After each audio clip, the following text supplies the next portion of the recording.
Namaste, and welcome to class. Namaste, Matthew, and welcome to class. And thank you, all of you, for sitting with us with your undivided attention. And in this class, we want to address how you can use marriage for evolving your spiritual path.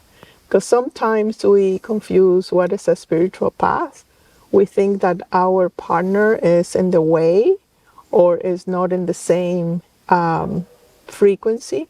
And then we create all kind of distortions and we just pop out of our heart and we are losing a great, great opportunity for connection.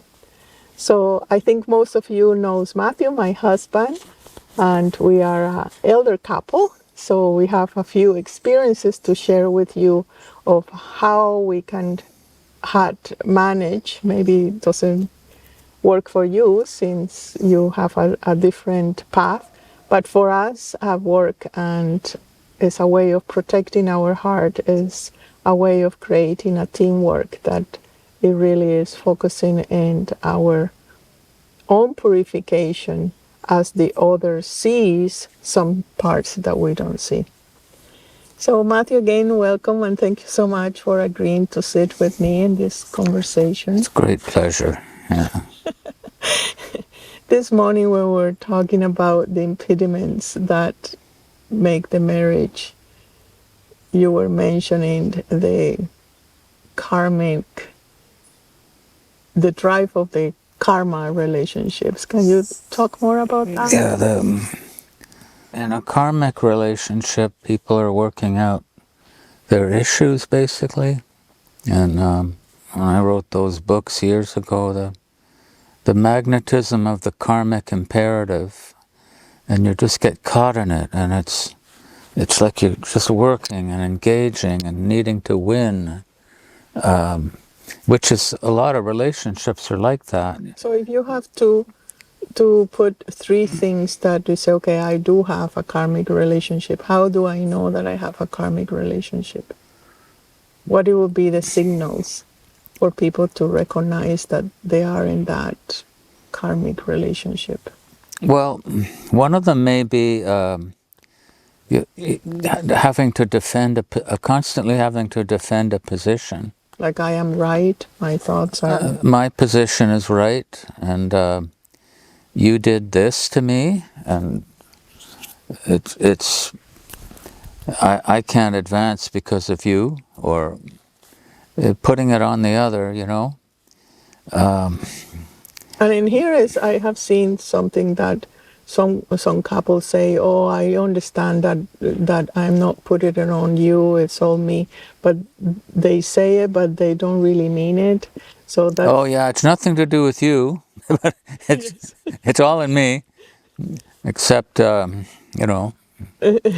Except that I am angry, except that I am still resenting. We mentalize all the emotions, and it comes out as passive aggression. You know, but the more important, we were talking the heart, how to protect the heart. Like, what do we mean by heart? What is heart? Heart, it's not an emotion. It's not like when you think you love somebody. Heart. When we refer to heart, it means to be in the simple present, a simple joy of being. But most people, that's what they want. But in order to have that magnetism, that okay, I am still thinking that you are making my life, and that I need that feeling of resentment and so on. We have to look at places where this person really takes responsibility and say, yes, I have created that, and I admit it with no guilt or with no revenge towards anybody. In a relationship type of spiritual path, it's not the number one thing is erase the other. Take full responsibility for what you're creating, because usually what you're accusing the other one of is absolutely a projection of you. So erase the other, take full responsibility, and don't feel guilty for having fallen, or if you want to call it fallen. And also the availability, because sometimes when you're playing out of the alignment of your heart, I call you and say, well, I think you are crossing or perceiving something that is not really true, and that maybe you feel naked or exposed, but you always consider that point of view, and you don't react, and that's something that as a woman or as a man we can say, well, you are being a baby, or you are acting something that is untruth, and the other is giving feedback, but how do you receive that feedback?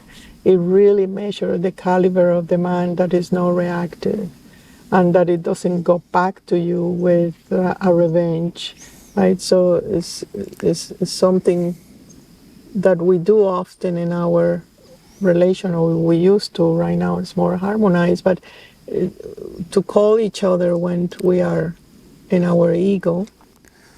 We'll clarify what we mean by heart and what we mean by ego. Right. The ego is the one that needs to take a position, but it's precisely the one that's taking the position in interpersonal relationships and needing to win. That's precisely what the ego is. It's who you're not. And that position is in a place and time that doesn't exist either. Right. So when you realize this is all just ridiculous, I don't have to win. I don't. When you realize that you're not the one that has to win, that it's more subtle than that, though. And it's also that you don't need to win, but it's also that you are really authentic and sincere. That what is it you are doing? The recognition of the tantrum is a big part of it. The tantrum is when the baby doesn't get his way, or something, or the other doesn't meet the expectations. Mm-hmm. The unspoken expectations that are the cause of so many breakdowns in relationships, unmet, unspoken expectations. Yeah, that illusion that you have to be in a certain way. And if they're not met, that makes you a certain way, and then you're blamed. You can blame, And that's the perfect setup not to take responsibility. Yeah. So again, we get back to erase the other, take full responsibility. Because the other doesn't really exist. Mostly a projection of oneself. Yeah, and I went through a period years ago when I was at the edge, of the existential threat to the ego, and the ego would do this rebellion, and I'd go maybe 24, 36 hours. I wouldn't eat, I wouldn't sleep. I'd be fighting with it. It was a full-grown rebellion, a full-blown rebellion of the ego.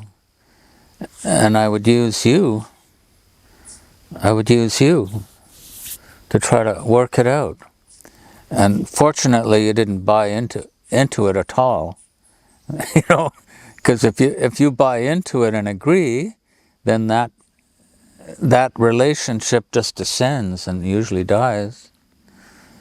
Or you are just trying to solve something that is what the ego wants, to extract energy from each other. And I'd come to the end. I'd come to the end. I'd be exhausted, and I'd come to the end of it, and then something would just go, I drop it. What I learned from that is when I drop it, the heart comes back. And then again, when the heart comes back, then there's a sense of being here, a sense of wholeness, a sense of soul, and I'm able to love again. So when a sign that you're in your ego is that there's no love. The love and ego cannot coexist. It's either one or the other. And if you think you're not in your ego, but you're unable to love and be present, then it's not a true perception, you know. Yeah, because the ego can create a kind of a phantom wellness. Absolutely, the ego can create anything. It'll replicate what you think it should be. What you think it should be, including being well. Including being well. Yeah. We've seen that so much, including being well. Yeah, it's okay. No, I got divorced and I got so well, but it was not taking the challenge of dismantling the ego in front of somebody and being seen in that simplicity. You know, the mind cannot hold that. You can't lie because it can be seen. The position can be seen. For example, by the oracle will see the position. Yeah, when you do readings on people, you can really see. You can see the position in different archetypal examples, you know. Yeah. Look, some person can be really, really, really tall, or, you know, trying to conform, bending themselves down, like making an effort, controlling. Mm-hmm. The ego is the one who tries to control. The tantrum, it starts when we're kids, and the parents, for the son, it's the mother who doesn't give limits. The boy does the tantrum, and the mother gets poor him, or comforts in a way, or gets afraid, and then the boy becomes more and more of a tyrant. And so the mother's teaching the boy how to get what he wants. This is going to work. Your tantrum is going to work. This is the way you're going to advance. Yeah, and yet then the boy grows into a man who's unhappy, looking always for a woman to give him limits, not knowing that that's what he really wants, is a woman who won't buy it, who won't buy his tantrum. If the caliber of the man is there, right? If the woman is intelligent, yeah, and the caliber of the woman is intelligent, you know. Because some men, they don't really want to give up that tantrum, so they look for not intelligent women to keep the tantrum going. So, yeah. So the rules of non-engagement. When one of the two in a resolution relationship realizes that they don't have to take a position, that part of themselves is false, then they stop engaging.